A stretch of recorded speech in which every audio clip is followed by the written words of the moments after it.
मूलचंद शर्मा ने क्यों की अनिल विज की तारीफ? कौन होगा अगला भाजपा अध्यक्ष? कोरोना को लेकर ये क्या बोल गए मूलचंद शर्मा?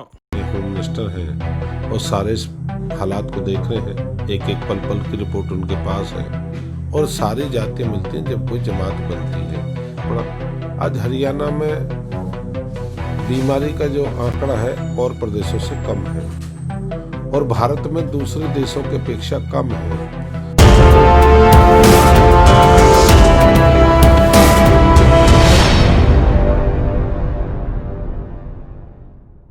ज्योतिकन वेब टीवी आज आपको रूबरू कराने जा रहा है हरियाणा भाजपा की एक ऐसी शख्सियत से जो पार्टी के कद्दावर नेता हैं और खट्टर सरकार में परिवहन एवं खनन मंत्री हैं और बल्लभगढ़ से दूसरी बार विधायक है। जी हां, आज आपका रूबरू कराने जा रहे हैं मूलचंद शर्मा जी से, जिनका जन्म 4 अप्रैल 1964 को पंडित मिथन लाल शर्मा के घर में हुआ। तो आपको सुनाते हैं मूलचंद ने हरियाणा के मुद्दों पर क्या कहा और ज्योतिकन वेब टीवी से बेबाकी से उन्होंने सवालों का जवाब दिया। तो सुनिए मूलचंद शर्मा को, जो हरियाणा के परिवहन मंत्री हैं और जिस तरह से इन्होंने पिछले लंबे समय से खनन माफियों के खिलाफ एक मुहिम चला रखी है, वो भी काबिले तारीफ है। ज्योतिकन इनको बहुत बहुत बधाई देता है।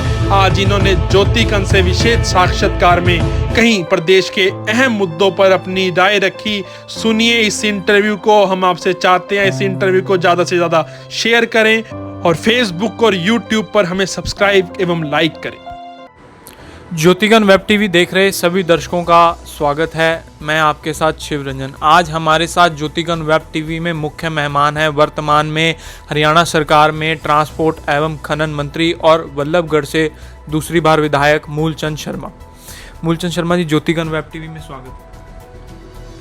मैं ज्योतिकन टीवी चैनल के शुरू करने पर नरेश सांडली जी उसकी टीम को बहुत बधाई, बहुत मुबारक बधाई देना चाहता हूँ कि ज्योतिकन 1974 से प्रिंट मीडिया की तरह के रूप में सबको प्रकाशित हो रहा है और सबको इसको लाभ मिल रहा है।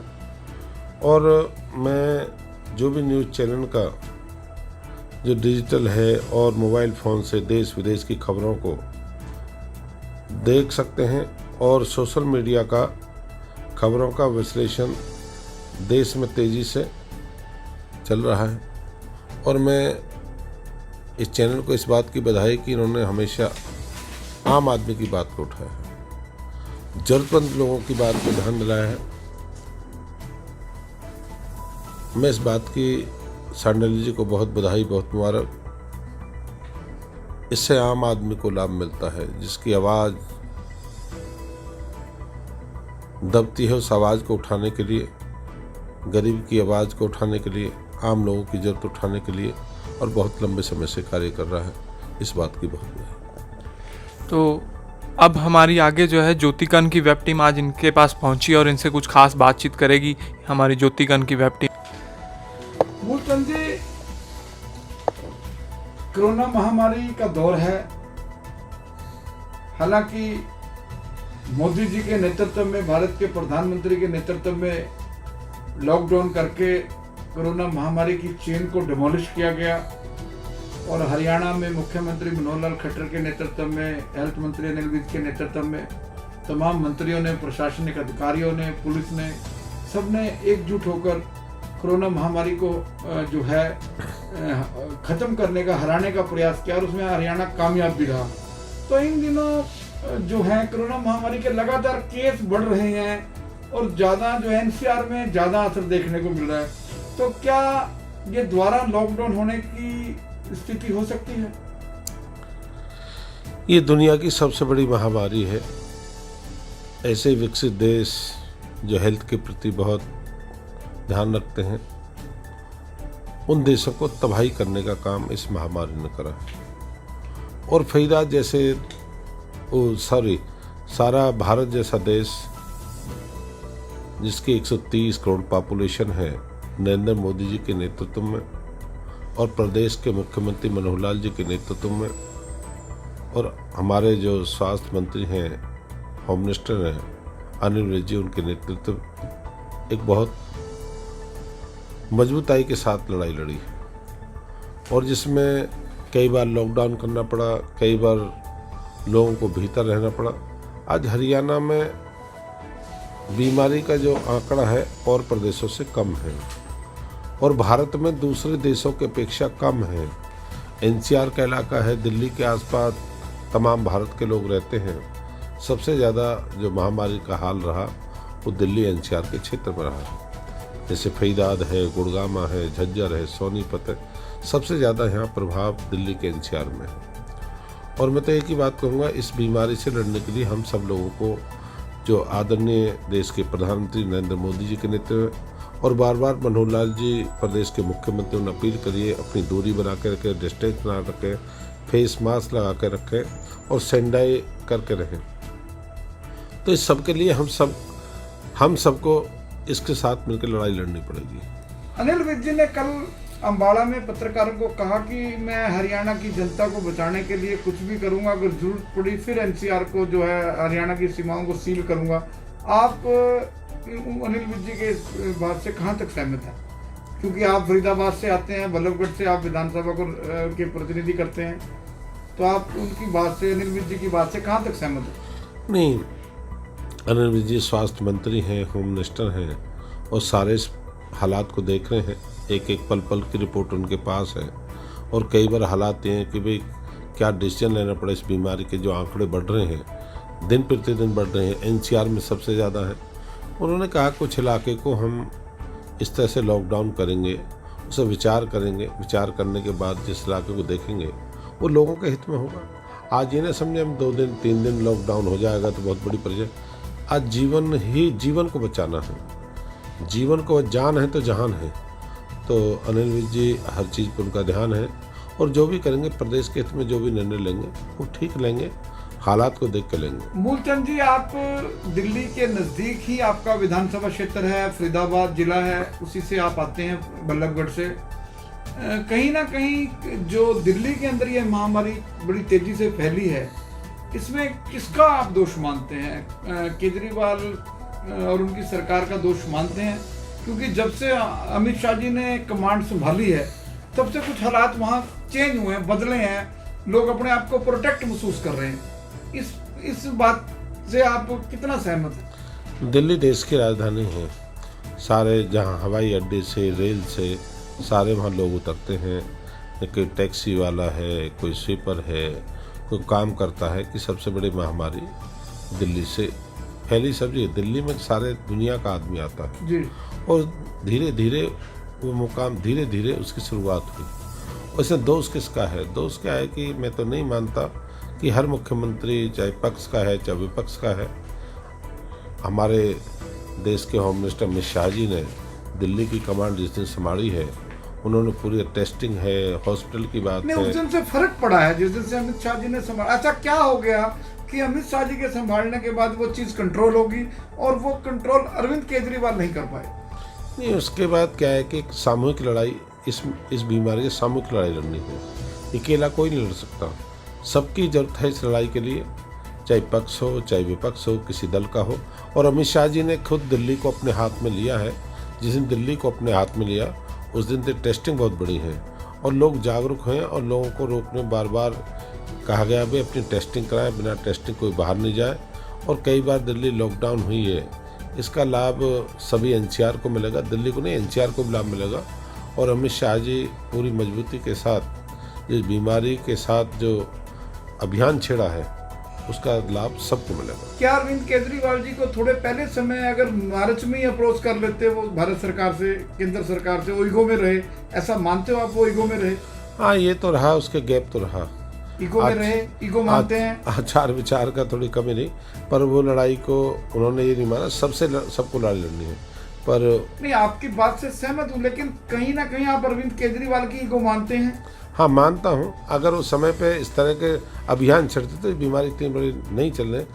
अगर केंद्र से पहले मत लेते, केंद्र से अपनी बात रखते, तो इस बीमारी का और तेजी से काम होता जो आज है। मूलचंद शर्मा जी, हरियाणा में बड़ा पैनिक है लोगों में, पेशेंट्स में पॉजिटिव आने के बाद, नेगेटिव आने के बाद। एक फरीदाबाद की एक लेबोरेटरी के खिलाफ भी FIR दर्ज करने के आदेश दिए थे अनिल विज ने। तो ये आज एक व्यक्ति पॉजिटिव है, तीसरे दिन नेगेटिव है, इसमें आपका क्या तर्क है? नहीं, मेरा एक बात ही कहना है जो डॉक्टर का, इस बीमारी को हौसले के साथ लड़ना है।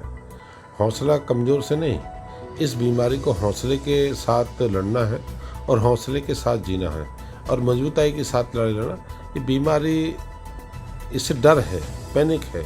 आम आदमी पॉजिटिव हो, घर वाले दूर हो जाते हैं, बच्चे दूर हो जाते, रिश्तेदार दूर हो जाते हैं। और मैं सबसे ज़्यादा डॉक्टरों को, जो पैरामेडिकल हैं, जो हॉस्पिटल में काम करते हैं, या पुलिस के अधिकारी हैं, जो अधिकारी वहाँ के सब लोग हैं, मैं उनको बधाई देना चाहता हूँ। उन्होंने बड़े हौसले के साथ इस लड़ाई के साथ मजबूत, अपने परिवार को छोड़कर, अपने बच्चों को छोड़कर जो इस लड़ाई में लगे हुए हैं, मैं उनको सबसे बड़ी बधाई देना चाहता हूँ।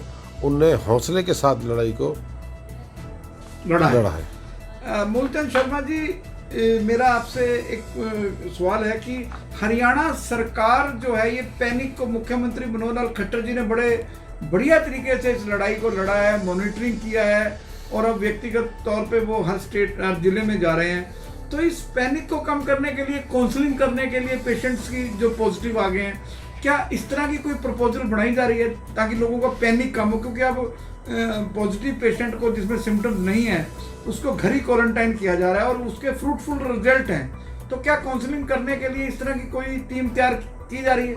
अब लोग बहुत समझदार हो चुके हैं। जिन लोगों को बीमारी होती है या परिवार बाहर नहीं निकले, उनको इस बात की पता है कि अगर मान लो इस बीमारी के सामने हमको बचाव करना है और इससे परिवार को भी नुकसान हो सकता है, पड़ोसी को भी नुकसान हो सकता है। और मुख्यमंत्री जी ने बार बार कहा है कि आप अपने घर पे रहें, दूरी बना के रखें, अपने घर पे ही, और सभी अधिकारी क्वारंटाइन से अपने घर पे रहें, हॉस्पिटल भी जाने की जरूरत है, टेस्टिंग कराएं और घर पे रहें। धीरे धीरे लोगों में समझ आ रही है और लोग इससे बचें और मुख्यमंत्री ने बार बार अपील की है इस बात की। आपके पास खनन विभाग है, लॉकडाउन के अंदर खनन लोगों ने बड़ी तेजी से अवैध खनन का काम चलाया। क्या ऐसे आदमी, ऐसा माफिया, ऐसे गिरोह आइडेंटिफाई हुए हैं कोई? मैं आपके चैनल के माध्यम से एक ही बात कहूँगा कि हमारे 2020 में जो सरकार बनी है तब से और माइनिंग का रेवेन्यू बढ़ा है। और मैं ये तो नहीं कहता सब कुछ ख़त्म हो गया। लगाम लगाने का बहुत बड़ा कार्य प्रदेश की सरकार ने करा है, अधिकारियों ने करा है। और जो खनन माफिया जिनका नाम लेते, हमने अवैध खनन को रोकने का प्रयास करा है और ऐसे लोगों पर जुर्माना भी लगाया एनजीटी के तहत। ऐसे लोगों पर सरकार हमेशा ध्यान रखेगी और ऐसे लोगों पर विशेष ध्यान रखेगी। लॉकडाउन के दौरान आपके पास ट्रांसपोर्ट महकमा भी है, परिवहन विभाग के भी आप कैबिनेट मंत्री हैं। लॉकडाउन के दौरान जो है हरियाणा रोडवेज को कितना नुकसान हुआ है? इस लॉकडाउन में जो कोरोना जैसी महामारी में सबसे बड़ा नुकसान हरियाणा रोडवेज को हुआ है। कितना नुकसान? 850 करोड़ का अब तक नुकसान रोडवेज को हो चुका है। बसें चल नहीं रही, कर्मचारियों की तनख्वाह बरकरार है, बसों का कई आवगन, आज ये मान चले 1200 बस आज हमारी चल रही हुई हैं। आज भी हमारी हज़ारों की तादाद में बसें खड़ी हैं, 3000 के आसपास। पर इससे सबसे बड़ा नुकसान रोडवेज के कर्मचारियों पर। रोडवेज कर्मचारियों को मैं एक बात की बधाई देना चाहता हूँ। कोरोना जैसी महामारी में जब लोग अपने से डरते थे, रोडवेज के कंडक्टर ड्राइवरों ने इस बीमारी में, इस महामारी में, चाहे डीसी को, चाहे एसपी के साथ है, या अपने हेल्थ की टीम को लेकर जाना, या मोबाइल वैन बनाना, या श्रमिकों प्रवासियों को छोड़ने का काम करा। हरियाणा रोड के कर्मचारियों ने बढ़ चढ़कर भाग लिया है और उन्होंने देश के प्रति सेवा भाव से जो काम करा है, मैं उनको भी बधाई देना चाहता हूँ। उन्होंने बड़ी हौसले के साथ हरियाणा रोड के कर्मचारियों ने कार्य किया है। तो क्या ऐसे अधिकारियों को कोरोना खत्म होने के बाद, रोडवेज के कर्मचारियों, अधिकारियों को आपकी तरफ से कोई हरियाणा सरकार के मुख्यमंत्री को, खट्टर साहब को कोई पत्र लिखा जा सकता है कि इनको स्टेट लेवल पे फंक्शन में सम्मानित किया जाए, ऐसे बूस्ट करने के लिए? नहीं, मैं ये कहना चाहता हूँ हरियाणा रोड के कर्मचारियों ने अपने कर्तव्य माना है और जो कर्तव्य उसको निभाया है और निभाया सभी लोगों ने, सभी महकमे कर्मचारी अपने अपने किसी ने फेस मास्क बनाया है, कई नगर पालिका के कर्मचारियों ने सफाई पे ध्यान दिया है, पुलिस वालों ने अपना काम करा है, पक्ष और विपक्ष ने अपना काम करा है। सब लोगों ने अपने अपने दायित्व निभाए हैं। और मैं तो एक ही बात कहूँगा, इस बीमारी से लड़ने के लिए हम सब मिलकर, अगर सब लोग ठीक रहेंगे तो देश ठीक रहेगा, हम ठीक रहेंगे और ये सब नौकरियां भी ठीक रहेंगी। हरियाणा के लोग वीडियो कोच बस की डिमांड करते हैं कि वीडियो कोच बस सेवा बहुत कम है, सर्विसेज बहुत कम है, बस स्टैंड के अंदर बहुत कम जाती हैं, रोड से ऊपर से निकल जाती हैं।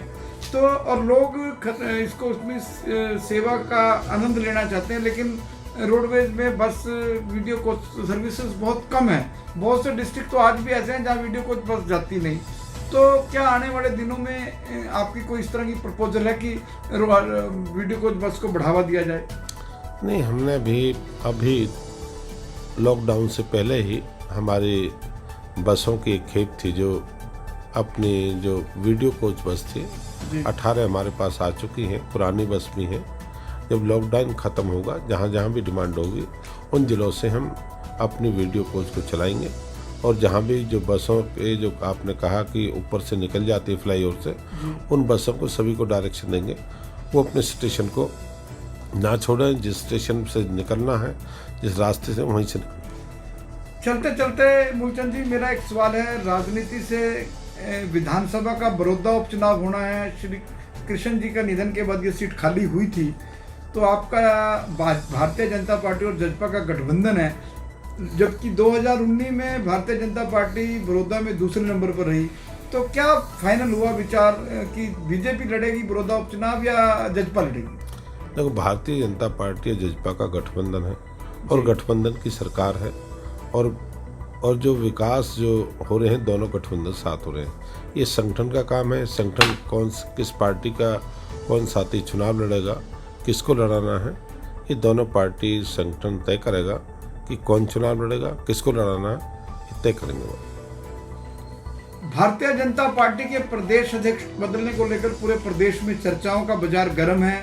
एक बार तो घोषित कर दिया गया था कि जो फरीदाबाद से ही मेंबर पार्लियामेंट हैं कृष्णपाल गुर्जर, वो बीजेपी के प्रेसिडेंट बन चुके हैं स्टेट के। वो 1997 में भी बीजेपी के प्रेसिडेंट रहे, लेकिन बाद में आया कि ये गलत खबर थी। सोशल मीडिया पे बड़ी बधाइयों का दौर शुरू हो गया था, लेकिन अब उनका नाम तो चल ही रहा है। रामविलास शर्मा जो बहुत सीनियर लीडर हैं और लगातार देवीलाल के साथ भी उन्होंने काम किया, बंसीलाल के साथ काम किया, खट्टर सरकार में काम किया, और उनके नेतृत्व में ही 2014 में जब वो बीजेपी के अध्यक्ष थे, उनके नेतृत्व में भाजपा को पहली बार हरियाणा में सीधे तौर पर अपने दम पर बहुमत मिला। तो बतौर ब्राह्मण आप रामविलास शर्मा की वकालत करेंगे बतौर ब्राह्मण? नहीं, मेरा एक ही बात कहना है, संगठन पार्टी बहुत बड़ी चीज होती है जी। एक जात नहीं, जमात बड़ी होती है जी। एक जाति से कोई मेंबर नहीं बनता जी। और सारी जातियां मिलती हैं जब कोई जमात बनती है। मेरा तो एक ही बात कहना है, रामविलास शर्मा जी हैं, कृष्णपाल जी हैं, या दूसरे लोगों के नाम हैं, या संदीप जोशी जी का नाम है, या अपने सुभाष बराला जी हमारे आज प्रेसिडेंट अध्यक्ष हैं, महिपाल ढांडा है, या कैप्टन अभिमन्यु का नाम धनखड़ जी का है। नाम सारे चल रहे हैं और जिसको संगठन बनाएगा उसके साथ भारतीय जनता पार्टी के साथ ही मिलकर काम करेगा। नहीं, आप कहीं ना कहीं रामविलास जी को बहुत सीनियर और लोग भारतीय जनता पार्टी के वर्कर में उनकी पकड़ तो मानते हैं आप? नहीं, मेरा ये कहना है कि रामविलास शर्मा जी पुराने नेता हैं, कदावर नेता हैं और लंबे समय से भारतीय जनता पार्टी के प्रदेश अध्यक्ष रहे हैं। पर संगठन जो होता है, संगठन वो आप तय करता है कि किसको बनाना है, किसको, ये प्रदेश का संगठन राष्ट्रीय नेतृत्व के हाथ में है, वही तय करेगा। आप हरियाणा की जनता को चलते चलते कोरोना महामारी जो पैनिक है, और लोगों को मैंने देखने में आया है, हमारी टीम ने देखा है कि लोग कहीं ना कहीं पर्दे के पीछे पार्टियां भी चल रही हैं प्रशासन को गुमराह करके।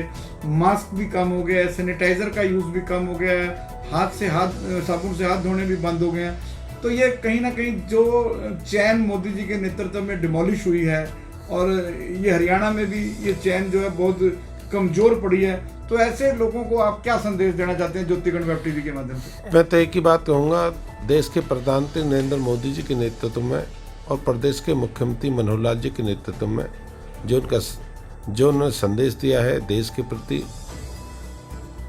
उसको बनाकर, दूरी को बनाकर रखें, सैनिटाइज रहें, हाथ धोएं और ज़रूरत है तभी बाहर निकलें।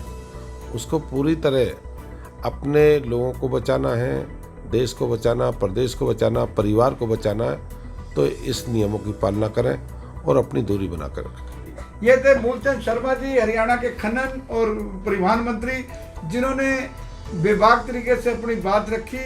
और भारतीय जनता पार्टी का कौन अध्यक्ष होगा, इन्होंने कहा जात बड़ी नहीं जमात बड़ी है। और कोरोना महामारी से लड़ने के लिए इन्होंने कहा कि पैनिक होने की, डरने की जरूरत नहीं है, प्रिकॉशन लेते रहें। ज्योतिकन वेब टीवी के साथ शिवरंजन की रिपोर्ट।